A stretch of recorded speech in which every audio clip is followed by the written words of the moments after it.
বন্ধুরা এই মুহূর্তে আমি আছি ঢাকা শ্যামবাজারে। বন্ধুরা আজকের পাইকারি বাজার ঢাকা শ্যামবাজারে কেমন চলছে, দেশি পেঁয়াজের দাম, রসুনের দাম, এগুলো আমরা জানিয়ে দেব পুরো ভিডিওতে। বন্ধুরা তো যে যেখান থেকে আমাদের ভিডিওটি এই মুহূর্তে দেখতেছেন সকলে জানাবেন আজকে কে কোথা থেকে আমাদের ভিডিওটি দেখতেছেন। বন্ধুরা আজকের পাইকারি বাজার ঢাকা শ্যামবাজার থেকে আমরা বিস্তারিত জানবো আজকের বাজার দর কেমন আছে।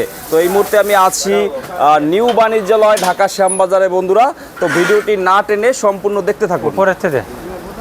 আসসালামু আলাইকুম ভাইয়া। ওয়ালাইকুম আসসালাম। ভাইয়া ভালো আছেন?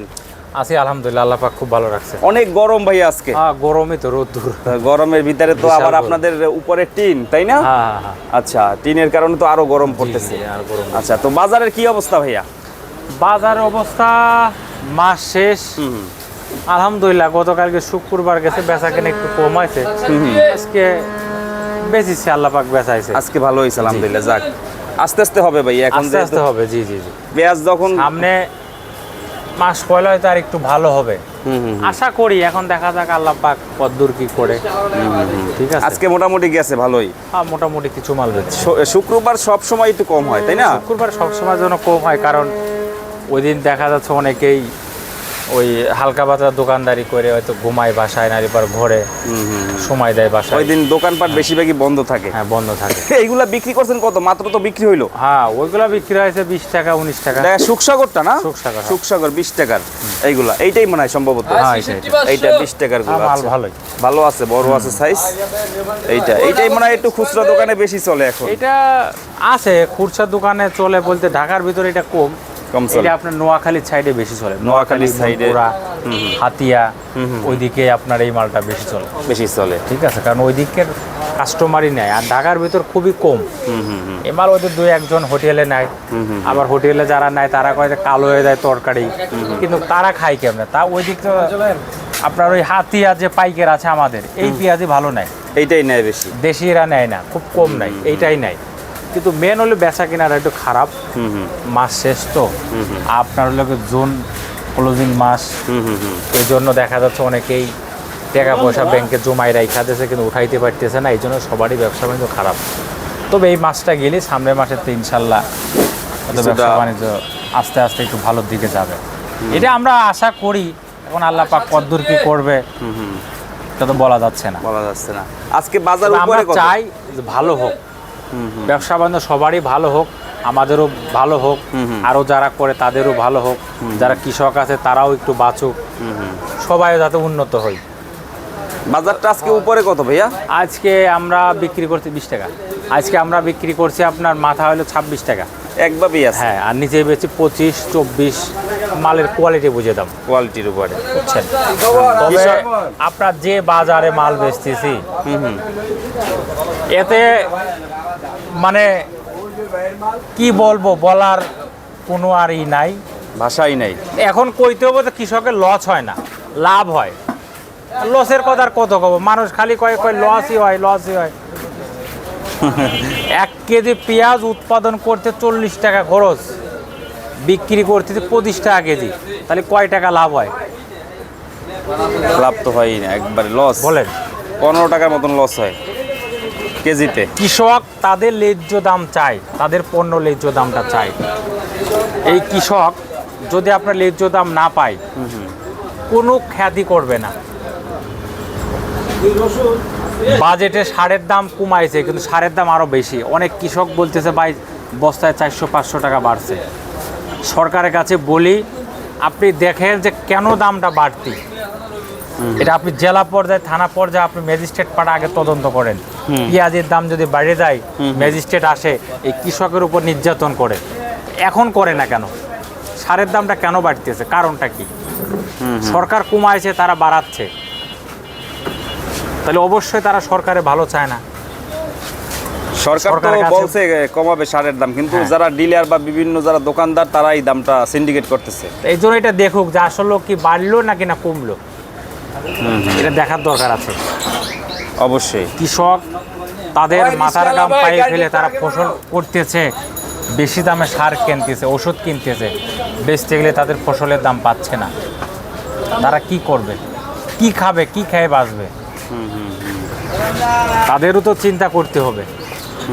তা তো অবশ্যই। সরকারের কাছে বলি আপনি একটু কৃষকরে বাঁচান, কৃষকরে দেখেন। এই কৃষক কিন্তু আমাদের দেশের মেরুদণ্ড এবং সম্পদ। কৃষক যদি উৎপাদনটা না করতো তাহলে আমাদের কিন্তু পাশে চলে ইন্ডিয়া, তাহলে কিন্তু ইন্ডিয়ার থেকে আনা লাগতো। তা আমাদের টাকাটা কি ইন্ডিয়া চলে যেত না? সব টাকাই তো চাই। তাহলে এখন আমাদের দেশে কৃষক স্বয়ং সম্পূর্ণ। এজন্য কৃষককে আমাদেরকে ধন্যবাদ দেওয়া উচিত। তারা ন্যায্য দাম পাচ্ছে কি না পাচ্ছে এই দিকেও কিন্তু আমাদের খেয়াল করা উচিত। কৃষিমন্ত্রী, বাণিজ্য মন্ত্রী তাদেরকে বলে আপনারা এটা দেখবেন, সংসদে বলবেন যে আমাদের দেশে কৃষক পয়সা পাচ্ছে না। আলু, পেঁয়াজ, রসুন এগুলো তারা পয়সা পাচ্ছে না। তাদের উৎপাদন খরচটা কত? তারা যদি দুধে পয়সা না পায় এই পেঁয়াজ লাগাবে, উৎপাদন করবে না। এই গরমে তো ভাই এর নষ্টটা বেশি হয় মনে হয়। গরমে নষ্ট হয়, জি। আবার প্রচুর গরম, মানুষই তো টেকে না। মানুষেরই তো কষ্ট হয়। পেঁয়াজটা মনে হয় গরমে নষ্ট হয় বা পচার বেশি সম্ভাবনা থাকে। ঠান্ডায় কি পেঁয়াজ ভালো থাকে? ঠান্ডা একটু হালকা হালকা দেখা যাচ্ছে যে একটু থাকলে পরে ভালো হয়। আবার গরম, বৃষ্টি পড়লে পরেও কিন্তু মাল নষ্ট হয়। বৃষ্টি পড়ছে আবার গরম পড়ছে, আচ্ছা, তাইলেও নষ্ট হয়। অনেক পেঁয়াজ নষ্ট হয়ে যাচ্ছে। কৃষকের মনের কষ্টে রাস্তায় ফেলিয়ে দিচ্ছে পেঁয়াজ, নদীতে ফেলতেছে, খালে ফেলতেছে, বিলে ফেলতেছে। কত টাকা খরচ করে তারা কত টাকা খরচ করে তাদের এই কষ্টের ফসলের পয়সা পাচ্ছে না, সেই পেঁয়াজটা যদি ফেলে দেয়। অনেকেই তো বলতেছে যে ভাই আমরা আর পেঁয়াজ লাগাবো না, উৎপাদন করব না। আসলেও যদি এইটা দুঃখ কষ্টের কথা যদি কেউ না বোঝে, এইটা তো অবশ্যই বোঝা উচিত। সরকার আছে, আমি তাকে বলি আপনি বাইরের থেকে 1 কেজি পেঁয়াজ আমদানি করবেন না, 1 কেজি রসুনও না, আলু না, আমাদের দেশের থেকে বাইরে কেমনে রপ্তানি করা যায় এই ব্যবস্থাটা আপনি করবেন। এইটা আমি ব্যবসায়িক হিসাবে আপনার কাছে অনুরোধ করে বলি। এই যে গত বছর ভাই আমাদের দেশের কৃষক টাকা পাচ্ছে না, যদি বাইরে রপ্তানি করা যায় তাহলে তারা দুটো পয়সা পাবে, কৃষক বাঁচবে, দেশ বাঁচবে এবং সরকারেরও টেনশন কমবে। আরও বাইরের থেকে আমাদের টাকা বাংলাদেশে ঢুকবে। দেশ উন্নত করতে হবে, কৃষকরে বাঁচায় রেখে উন্নত করতে হবে। তা তো তবে অবশ্যই। কাঁচা মালের বাজার অনেকেই বলে সরকারের দই দিয়ে লাভ, সরকারের দই দিয়ে কোনো লাভ আছে? না, না, না। সরকার তো দাম কমায় নাই। না না না, সরকার যদি বাইরের থেকে আমদানি করতো তাহলে সরকারের দই দিতে পারত। সরকার তো চাচ্ছে যে আমার দেশে কৃষক বেঁচে থাক, সব কিছুর দাম সে নিয়ন্ত্রণে নিয়ে আসবে, কিন্তু সময় তো লাগবে ভাই, সময়ের ব্যাপার। সময় দিতে হবে। দেখুক সে 6 মাস যাক কি করে। একটা দেশ চালাইতে অনেক লাগে, সময়ের ব্যাপার। দেশও চালাবে, লোকজনও চালাবে, আমাদের কৃষকও বাঁচা রাখবে। হ্যাঁ, এরা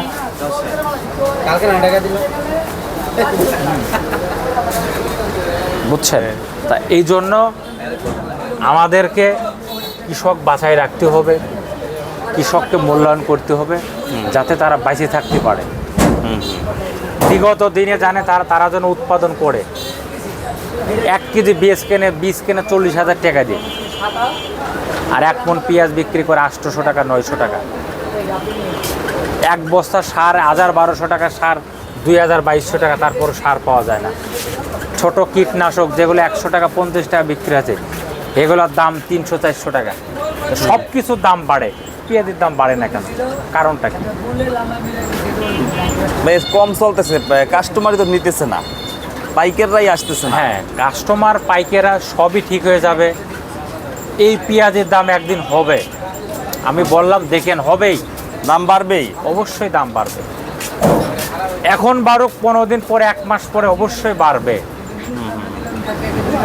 দাম বাড়বে, দাম বাড়বে। শিওর বাড়বে, কিন্তু একটু সময়ের ব্যাপার। ব্যবসা বাণিজ্য সবারই চাঙ্গা হবে, সময় হবে, সময় লাগবে। এখন আল্লাহ পাক যদি সামনে আমাদের ভালো দিন লিখে রাখে তাহলে হবে। তা তো অবশ্যই ভাইয়া। এই জন্য আমি বলি যারা কৃষক আছে তারা, আপনারা পেঁয়াজটা যেটা ভালো আছে রাইখা দিবেন, দেখবেন আপনাদের কষ্টের ফল পাবেন। দাম একদিন হবে, 2 টাকা বাড়ুক 5 টাকা বাড়ুক, বাড়বেই।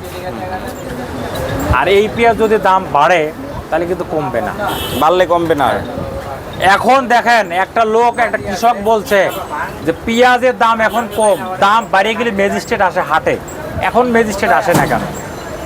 তা উনি কথাটা বলছে ভালো, দাম বাড়িয়ে গেলে ম্যাজিস্ট্রেট আসে, এখন আসে না এখন ম্যাজিস্ট্রেট, এখন এসে বলুক যে দামটা কেমনে বাড়ান যায়। কৃষক, আমাদের দেশে কৃষক মরে যাচ্ছে। এখন যে ওনারা যে পাচ্ছে না, এই জন্য তো ওনারা আসতেছে না।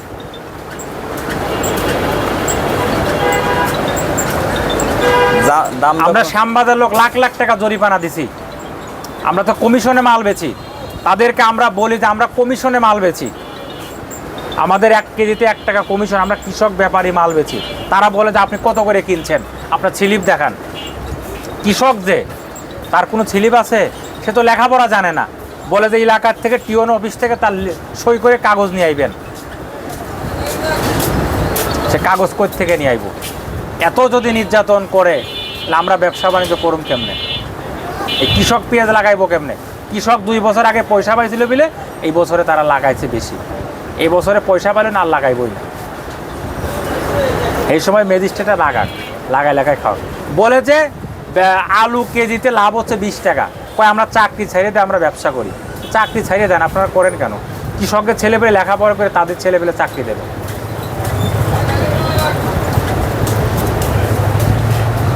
আমি ব্যবসা না করলে আমার মতন বহুত লোক আছে ব্যবসা করার। একজন লোক যদি চাকরি ছেড়ে দেয় সরকারি, তার মতন বহুত লোক আছে না? কৃষকরা লেখাপড়া করাচ্ছে ছেলে পেলে, তারাও তো চায় যে আমার ছেলে পেলে ম্যাজিস্ট্রেট হোক, সরকার হোক, প্রধানমন্ত্রী হোক। সরকার নিজে বলছে একটা স্কুলে যাইয়ে যে তোমরা একদিন আমাদের মতন প্রধানমন্ত্রী হবা। সে যদি এই কথা বলতে পারে, তাহলে অন্য লোক কি? কৃষকের ছেলে পেলে হবে না, কোনো কথা আছে? কৃষকের ছেলে পেলে একজন ম্যাজিস্ট্রেট হবে, এমপি হবে, সরকারও তো হইতে পারে, মন্ত্রী হতে পারে না? অবশ্যই। কৃষকরা তো আশা করে, তাদের ফসলের দাম পাচ্ছে না, তাদের কষ্টের কথা তারা কার কাছে বলবে? বুঝছেন? দাম পাইলে তারা আসে, এখন তারা আসে না।